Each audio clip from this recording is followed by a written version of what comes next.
Boa noite, meus irmãozinhos. Dando continuidade à nossa hora da prece de hoje, desse domingo, vamos fazer a leitura do Livro dos Espíritos, que já se encontra no capítulo 7, que trata hoje, mais especificamente, o retorno à vida corporal. E leremos hoje sobre faculdades morais e intelectuais dos espíritos encarnados. É praxe vemos hoje as comparações entre as pessoas e as suas descendências, né? Comparações de que os filhos podem se parecer, alguns mais com com o pai, e outros com a mãe, entendeu? Principalmente fisicamente, porque essa carga material é passada biologicamente de pai para filho. Vemos filhos que são a cara do pai ou da mãe, ou a mistura dos dois. Mas se formos ver, há outras comparações do lado do conhecimento, da inteligência e da moral. Será que isso é uma herança genética? Não é? Como muita gente pensa, como muita gente faz essa comparação, e como é que se processa? É justamente as perguntas que Kardec faz aos espíritos da codificação, que são as perguntas do 361 do Livro dos Espíritos, a pergunta 366. Como é que isso se processa? Né? Hoje, não muito raramente, essas comparações são feitas, né? Mas nós sabemos que até a própria história nos conta que existe uma tendência muito grande para não se acreditar nessa passagem biológica de pai para filho. Por exemplo, os grandes músicos, eu costumo sempre citar esse exemplo, os grandes músicos da humanidade, né? Eles tiveram filhos medíocres. São raras as ocasiões em que os pais tiveram filhos tão brilhantes quanto ele, em qualquer ramo da atividade artística, digamos assim, pelo menos. Por exemplo, a não ser que eu conheça de Johann Sebastian, de Strauss, de Strauss, que teve um pai que já era bastante reconhecido, né? Um músico bastante reconhecido na Europa, e Johann Strauss Jr. foi talvez ainda mais brilhante que o pai. E todo mundo conhece, pelo menos, uma composição do Strauss Jr., que é Nobel da Danube Azul, que é aquela valsazinha que se tocava sempre nas comemorações de formatura, né? Nossas formaturas de curso técnico, formatura de curso superior, naquela festa que existia no clube, né? Aquele baile que existia no clube em comemoração, aí tinha que tocar a valsa de Strauss para que os formandos dançassem a valsa, né? Ou então as debutantes, coisa assim eu acredito que está em desuso hoje em dia. E nos grandes artistas, né, da pintura, eles nunca tiveram filhos brilhantes. E na composição, eu estava vendo uma coisa engraçada, que nós temos um exemplo aqui no Brasil bem interessante, porque Luiz Gonzaga, né, teve um filho genial, que era Gonzaguinha, né?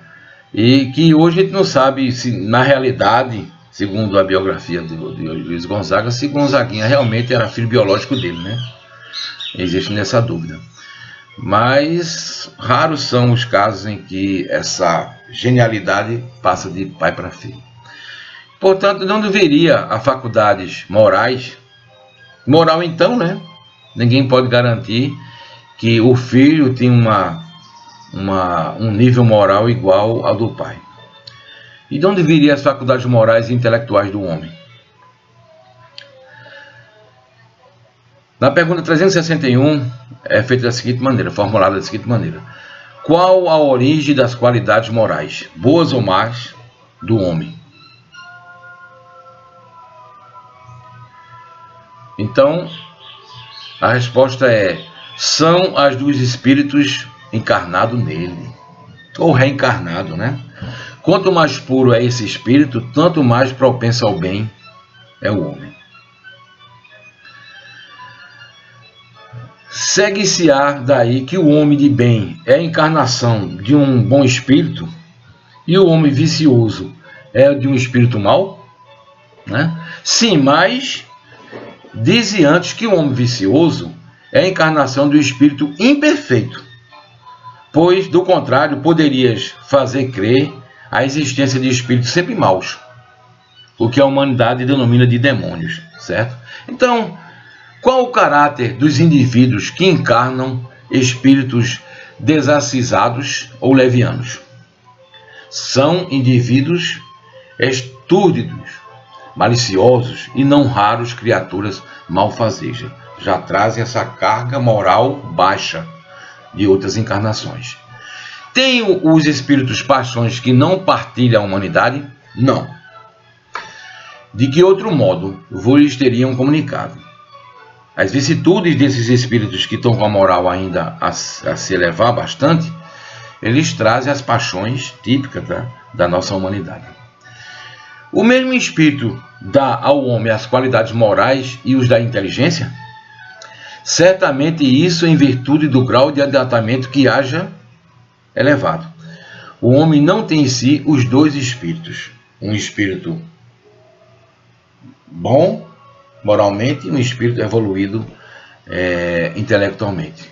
Cada um vai alcançando essa evolução de acordo com seus avanços, moral e ou intelectual.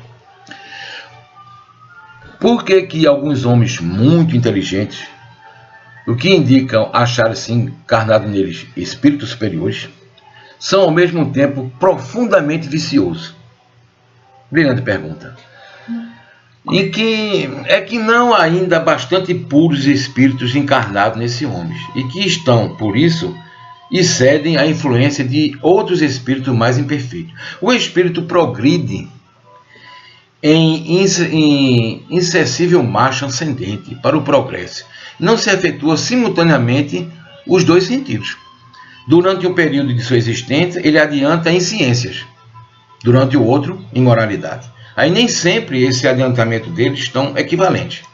Geralmente estão mais à frente moralmente, necessitando de um mais conhecimento na área intelectual, na sua inteligência, ou vice-versa. Geralmente nunca estão no mesmo nível, né? Porque se deve pensar da opinião dos que pretendem que as diferenças das diferentes faculdades intelectuais e morais do homem resultam da encarnação nele de outros tantos espíritos, diferentes de si, cada um com uma aptidão especial. Refletindo, reconhecer que é absurda. O espírito que tem que ter todas as aptidões para progredir. Precisa de uma vontade única. Se o homem fosse uma amálgama, a junção de vários outros de espíritos, essa vontade não existiria e ele careceria de individualidade. Não seria só ele, seria vários, né? Pois que, por sua morte, todos aqueles espíritos formariam um bando de pássaros escapando da gaiola.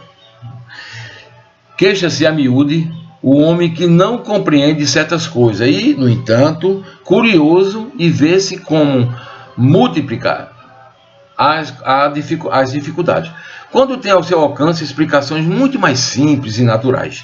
Ainda neste caso, tomam efeito pela causa. Fazem com relação à criatura humana o que fazem com relação a Deus. Faziam os pagãos naquela época, quando não tinha uma imagem correta de Deus, que acreditavam em tantos deuses quanto eram os fenômenos do universo, se bem que as pessoas sensatas, como eles coexistentes, apenas viam em tais fenômenos efeitos providos de uma causa única, que seria Deus. Então o nosso codificador Kardec, ele tece a seguinte consideração com relação às respostas que adquiriu dessas perguntas que foram feitas. O mundo físico é um mundo moral, e o mundo moral nos oferece, a esse respeito, vários pontos de semelhanças. Enquanto se detiveram na aparência dos fenômenos, os cientistas acreditaram fosse múltiplas a matéria. Hoje compreende-se bem possível que tão variados fenômenos constituíam apenas a modificação da matéria elementar única. As diversas faculdades são manifestações de uma mesma causa, que é a alma encarnada no homem, ou o espírito encarnado, e não de muitas almas, exatamente como os diferentes sons dos órgãos, ou do órgão, os quais pertencem todos ao ar e não a tantas espécies de ar quanto os sons. De semelhante sistema decorreria que, quando o homem perde ou adquire certas aptidões, certos pendores, isso significa que outros tantos espíritos teriam vindo habitá-lo ou o teriam deixado, o que tornaria um ser múltiplo, sem individualidade e, conseguidamente, sem responsabilidade. Acresce que, ao contradizerem numerosíssimos exemplos de manifestação de espírito, e que esses provam a sua personalidade e identidade. Então, já se não bastasse as comunicações dos nossos irmãos nas mesas mediúnicas, na época da codificação da doutrina espírita, das perguntas que Kardec fazia aos médios e aos espíritos, alguns deles identificados, traziam uma individualidade. Eles não estavam mais, pelo menos alguns deles, aqui na Terra, mas já tiveram aqui na Terra encarnado, mas estavam nos orientando por ter um conhecimento maior e um nível moral bem maior do que o nosso. E, portanto, conservava a sua individualidade. Então, seria inadmissível achar que as pessoas conservassem em si vários espíritos diferentes e cada um com um nível diferente de conhecimento ou de moralidade. O ser é individual e ele responde por si todas a sua evolução e a sua involução, se é que isso é possível, o seu estacionamento em termos intelectuais e morais. Mas o homem, até hoje, ainda insiste, a grande maioria deles, em buscar na explicação biológica esse tipo de comportamento, tanto intelectual, quanto a inteligência, quanto moral. Porque, meus amigos, meus irmãozinhos, é inevitável você perceber que tem pessoas que têm uma facilidade muito grande de absorver conhecimento. O seu mecanismo de inteligência é muito mais rápido, assimilam com muito mais facilidade determinados avanços, determinados conhecimentos, principalmente se aqueles conhecimentos estão dentro daquela área de atuação daquela pessoa. Observou, né? A gente, quando está ali no ensino médio, eu mesmo tive uma dificuldade muito grande de escolher qual curso superior que eu iria fazer, né? Eu acho que, pelo menos na minha geração, acontecia muito isso. Tanto era que 80%, 90% dos meus colegas, depois que estavam em 1 ano, 2 anos do curso que estava fazendo, mudavam para outro. Porque não era bem aqui que eles esperavam, né? O meu filho mais velho, que hoje é formado em informática, e talvez eu tenha influenciado nele nesse sentido, ele era um cobra estudando, ou seja, só passava se arrastando. Só estudava quando a coisa apertava, ia ficar em recuperação, coisa parecida. Mas quando se definiu do que queria, e realmente era aquilo que ele queria, quando ele entrou na faculdade, ele foi um aluno fora de série, certo? Foi o melhor aluno na época dele, no curso que ele fazia. Então, porque ele se achou, ele se encontrou ali no conhecimento, e o conhecimento que ele absorvia tinha tudo a ver com aquele conhecimento intelectual inerente a ele, aos cálculos, às comparações, típico de quem trabalha nessa parte de tecnologia e de cálculo, de número, né? O que foi muito diferente de uma filha que eu tinha, que partiu para a área de biologia. Entendeu? E ela sempre foi muito fraquinha na parte de cálculos. Mas no demais, ela era muito boa. Entendeu? E como ela fez um curso que era de engenharia, né, que é agronomia, ela teve também cálculos. Na época, na faculdade, eu me preocupei muito com ela, porque achava que ela tem uma dificuldade muito grande nas cadeiras de cálculo, né? De cálculo de engenharia. Ela até que se ouve bem. Né? Então, ela já trazia consigo, fatalmente, uma carga muito mais predisposta de conhecimento para a área de biologia, como meu filho para a aula de cálculos. Certo? Essas coisas é até fácil dos pais observarem nos filhos, essa tendência. Mas porque eles trouxeram uma bagagem anterior de conhecimento intelectual nisso. É claro que aos pais cabem também encaminhar moralmente os filhos. Não é à toa que quando nós reencarnamos, vem a nossa consciência toda apagada, né? Fica tudo lá no inconsciente. E à medida que biologicamente nós vamos nos desenvolvendo, nossa capacidade de usar mecanicamente a inteligência através do cérebro, ela também vai acontecendo à medida que nesse espaço de, digamos assim, de esquecimento, os pais têm como interceder e tentar levar para os filhos moralmente para o lado melhor, né? Por isso que os pais que têm um desenvolvimento moral maior cuidam melhor moralmente dos seus filhos. Isso é a oportunidade que tem, é a missão que os pais têm nesse intervalo, para que esses espíritos mais duros, mais moralmente difíceis de se lidar, tenham nesse período da infância um encaminhamento, para que ele possa trilhar pelo caminho correto. É a grande responsabilidade dos pais, certo? Portanto, meus amiguinhos, está mais do que evidenciado, através das comunicações dos espíritos mais evoluídos do que nós, na época da codificação, de que trazemos a bagagem de conhecimento e a bagagem moral já de outras existências. Isso não é possível mais questionar. Tamanha é a diversidade nessas áreas, como também tamanha é a incapacidade de certas pessoas comprovaram isso de maneira biológica. Né? Cada vez é mais difícil de se comprovar, o que nunca foi comprovado. E é como na matéria, como os espíritos superiores daquela época nos informavam, mesmo que o homem não tivesse conhecimento para chegar a essa constatação de que a matéria, o elemento mais básico da matéria era um só para tudo que existia no universo.